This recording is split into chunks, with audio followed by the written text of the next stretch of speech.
What have I got? Well, it's the Pathfinder PFM40 cook set, which is one of Dave Canterbury's Pathfinder School products.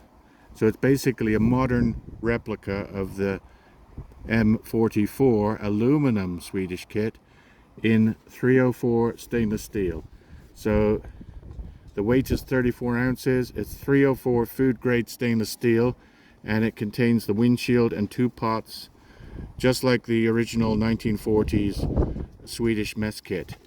So really nicely made in stainless steel, including the cup and the main pot.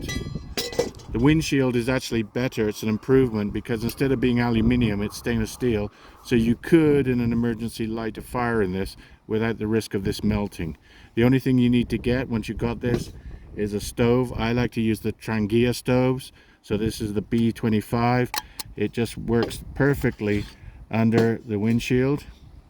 You put the pot on, and then you can boil your water. This can be a lid or it can be a cup, whichever way you want to do it. It's one of the greatest ways of cooking outdoors, and you can see how Trangia developed their modern aluminium cook sets for camping based on the old Swedish design, because they too have the windshield,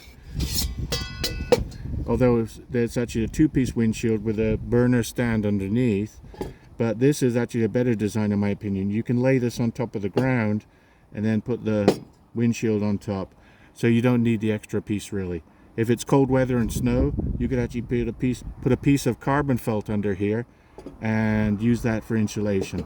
So these 2 little legs inside, they fold down for when you're storing it, and they fold up to hold the pots in place at the perfect height, which is 1.5 inches. 1.5 inches above the burner gives you the perfect height to boil your water. So there it is with the frying pan, and here it is with the 1.5 liter water pot.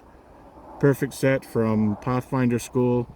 Dave Canterbury's product is really good quality. It's better than paying hundreds of dollars for the original antique mess kits in my opinion, because this is all of $40 or so. Thanks for watching. We'll do some videos with cooking in it later.